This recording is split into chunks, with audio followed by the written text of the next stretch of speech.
오늘 우리가 읽는 말씀은 여호수아서 20장 내용입니다. 20장 그리고 21장 내용이 어떤 내용이 소개가 되냐면 우리가 아는 이 도피성의 제도에 대해서 그리고 레위의 분깃에 대한 말씀들이 20장과 21장에 쭉 소개가 됩니다. 그리고 이 정복과 분배에 대한 모든 말씀들을 다 요약을 하게 되면서 여호수아가 감당해야 될 이 큰 일들을 마무리해가는 모습을 우리가 살펴볼 수 있습니다. 도피성의 제도에 관해서는 이미 모세가 있던 때에 하나님께서 자기 백성들에게 이것을 미리 알려주었던 말씀입니다. 약속의 땅 가나안에 들어가게 되거든 그곳에 이 도피성을 정하라고 이야기를 해줍니다. 오늘 우리가 읽은 이 말씀의 내용은 이제 시간이 흘러서 그 땅을 다 정복하고 난 다음에 여호수아가 이스라엘 자손들의 땅의 분배를 마친 이후에 이곳에 6곳, 요단강을 중심으로 해서 오른쪽에 3곳, 또 왼쪽에 3곳을 지정해 주면서 이 도피성 제도를 완결하는 모습들이 나타납니다. 우리가 읽었던 말씀 7절, 8절, 9절 보게 되면 이 도피성에 대해서 제정이 된 성읍이 어디냐?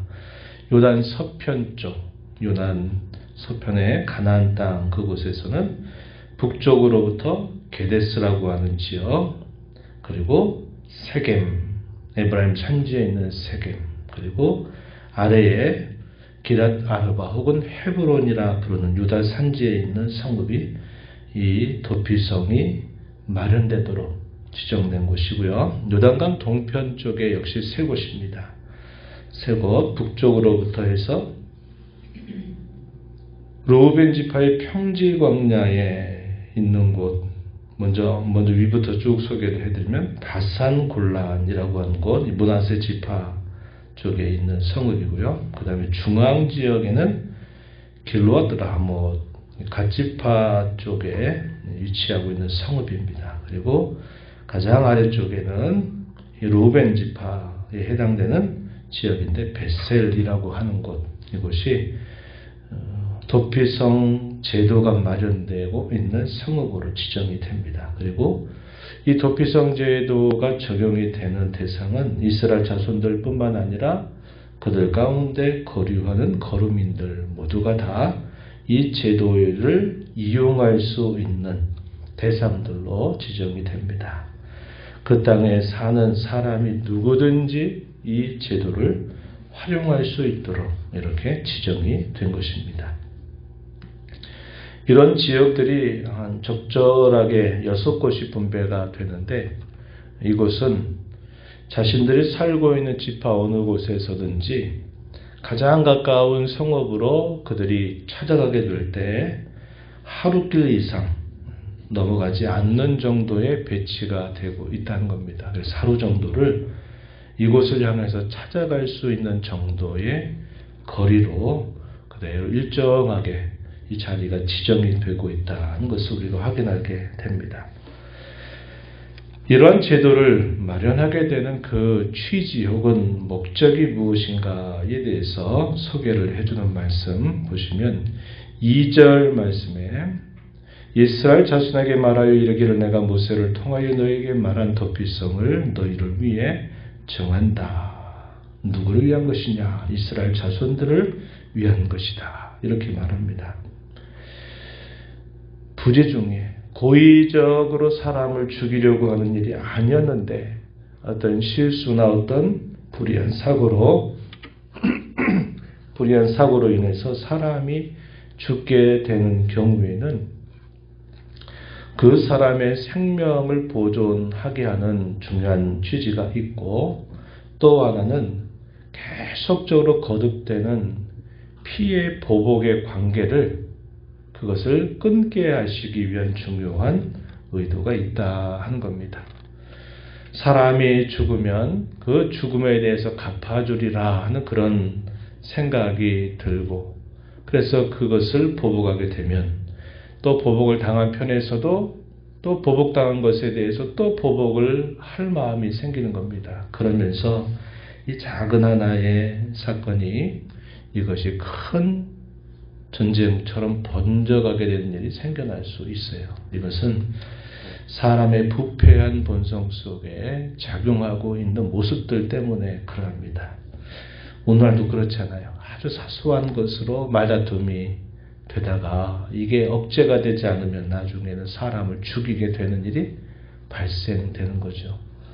사람의 마음을 다스리고 죄를 다스리게 하기 위한 그런 목적으로 고의적인 살인을 하지 않은 경우에는 이 도피성에서 보호를 받을 수 있도록 하기 위한 분명한 목적이 있었다 하는 것입니다.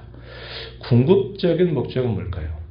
하나님의 백성들이 사는 그 땅에 불이라든지 또 싸움이나 전쟁, 옳지 않은 일로 인하여 그 땅이 죄악으로 더럽혀지는 일이 없게 하시려고, 그 땅에 정의가 실현되고 그 땅에 하나님의 뜻이 잘 세워지게 하시려고 하는 그런 궁극적인 목적을 두고 이 도피성 제도가 마련되었다 하는 겁니다.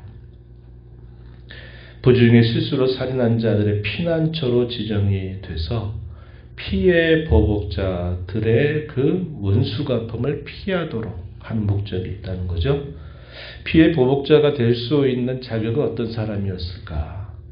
우선 가장 가까운 가족입니다. 가족이고 또 더 나아가서는 친척들 혹은 친족들이 이 피해 보복자가 돼요. 만약에 고의적으로 살인을 하는 경우에 그 살인한 사람을 보복할 수 있는 권한이 주어지게 될 때 바로 가족이나 가까운 친족들이 이 피해 보복자가 되도록 하신 것입니다. 그럼에도 불구하고 이런 분명한 이유가 없이 고의적인 뜻이 아닌데 살인을 하게 되면 이러한 피해 보복자들로부터 그를 보호하게 하는 취지가 있다는 겁니다. 이들이 만약에 이 6곳 중에 어느 곳이든지 찾아가게 될 때 어떠한 절차가 있느냐? 그 성읍의 장로들, 이 장로들은 재판을 하는 역할들도 있었어요. 성읍의 장로들에게 찾아가서 그 성읍에 있는 장로에게 이렇게 해서 내가 불의 중에 고의적인 아닌데 사람이 죽게 되었다 하는 사건들을 말하게 되면은 그 성읍의 장로들이 마련되어 있는 이 도피성으로 그들을 거주하도록 하게 한 것입니다. 피해 보복자들에게 함부로 내주지 말라는 거예요. 어디 있으면 이 도피성 안으로 들어오게 되면 보호를 받게 하는 취지가 있는 겁니다. 그리고 재판을 받아요. 재판을 받아서 그 사람의 말, 고의적이지 않은 그런 살인이 맞게 될 때는 제사장이 죽기까지 그 성읍에 거주하게 했다가 그 제사장이 죽고 나면 자기의 고향 땅으로 돌아갈 수 있도록 허락을 해주는 겁니다. 반면에 그 말이 사실이 아니라 거짓으로 말하는 것이 드러나게 될 때는 그가 범한 죄에 따라서 그가 도피성에 있어도 형벌을 받도록 했다 하는 것입니다. 특별히 여기서 제 대제사장의 죽음이 있게 되면 자기 고향 땅으로 돌아가게 하신 이 내용들을 우리가 좀 생각해 보면 이 대제사장의 죽음이 그 사람에 대한 대속적인 의미, 우리가 포함이 되어 있다는 것을 우리가 보게 되죠. 우리는 이것을 통해서 결국 누구를 바라보게 되냐? 우리 주 예수 그리스도를 바라보게 된다는 겁니다. 그래서 이 도피성의 제도는 당시의 백성들의 그 계속적인 피해 보복, 그것을 막기 위한 뜻도 있고 그 땅이 거룩한 땅으로 정의를 실현하는 땅이 되게 하는 목적도 있고 그다음 궁극적으로는 진정한 도피성, 진정한 피난처가 바로 대제사장이신 예수 그리스도에게 있다는 사실을 우리에게 예표적으로 보여주고 있다 하는 것입니다. 이와 같이 이러한 제도들 하나하나만 우리가 들여본다 하더라도 우리가 누차 살펴본 것처럼 이스라엘 자손들이 가나안 땅에 정복을 해서 그 땅의 분배를 받은 것이 모든 것이 끝난 게 아니라는 것을 우리는 다시 한번 확인하게 됩니다. 이제 분배받은 그 땅에 남아있는 대적들을 잘 물리쳐내고 자신들이 살고 있는 그곳에 하나님께서 그 백성들에게 주신 언약의 율법, 그 말씀들을 그들이 살아가는 삶 속에서 잘 드러나고 구현하게 해야 할 책임을 계속적으로 지고 있다 하는 겁니다. 그것은 그 땅이 하나님의 백성들이 거주하는 거룩한 땅, 하나님의 공의가 실현되는 그러한 땅이 되게 하기 위해서 하나님이 이러한 구체적인 제도를 하나씩 더해주고 계시다 하는 것을 우리가 보게 되는 겁니다. 오늘 우리가 이 땅에 살면서 구원받으면 다 끝이 아닙니다. 하나님께서 저와 여러분을 다 구원해 주신 이 사실로 모든 게 다 끝났다 이렇게 생각하면 안 돼요. 우리에게 구원 이후에 하나님이 우리에게 기대하시는 그분의 뜻이 있다는 겁니다. 우리가 살아가는 삶의 모든 영역 속에 그 하나님의 말씀의 법이 우리의 삶의 법이 되고 그분의 뜻이 우리가 살아가는 삶의 중요한 소명이 되어서 그것을 잘 준행하며 살면서 내가 살아가는 이곳에서 하나님의 나라가 임하고 아버지의 영광이 드러나고 아버지의 이름이 높이 찬송을 받으시게 하는 그런 분명한 목적이 있다 하는 것을 우리는 꼭 기억하면서 하루하루를 살아가야 한다 하는 겁니다. 우리 자신이 모든 삶의 중심이 되면 주님은 필요할 때만 우리가 찾고 바라는 분이 되고 말 것입니다. 그러나 저와 여러분을 구원하신 그 주님의 귀한 은혜를 우리가 바로 안다면 내가 어떻게 하면 이 주의 은혜를 감사하면서 주님을 위하여 살아갈까를 우리는 언제나 생각하면서 살아가야 되는 하나님의 자녀인 것을 우리는 기억해야 하겠다 하는 것입니다. 옛날에는 이러한 보복을 피하기 위해서 멀리 하루길을 힘써 도망을 가야만 돼요. 그래야만 이 피해 보복자로부터 피하는 일이 생겨났습니다. 오늘날에는 어때요? 멀리 있지 않다는 거예요. 어디 있습니까?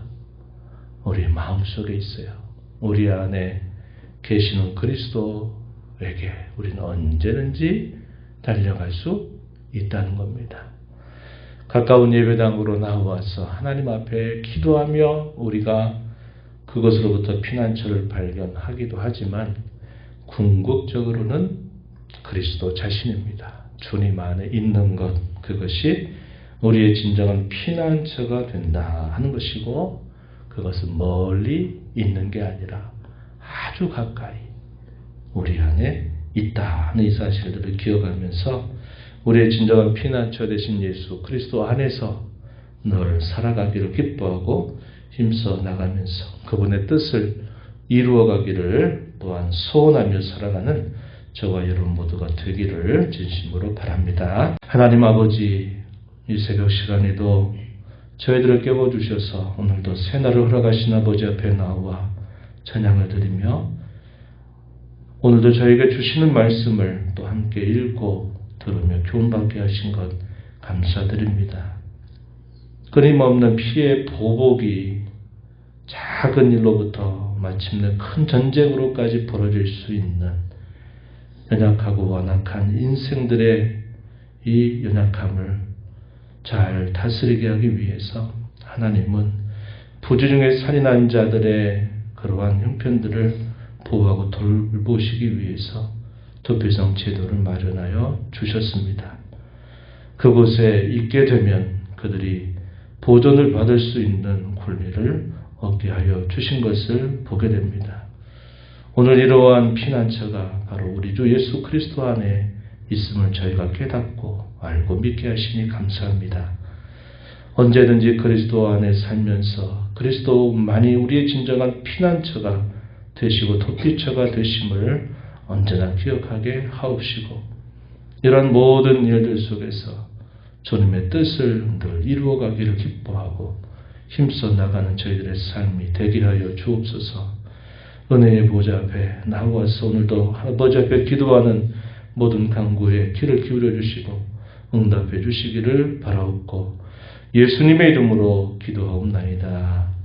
아멘.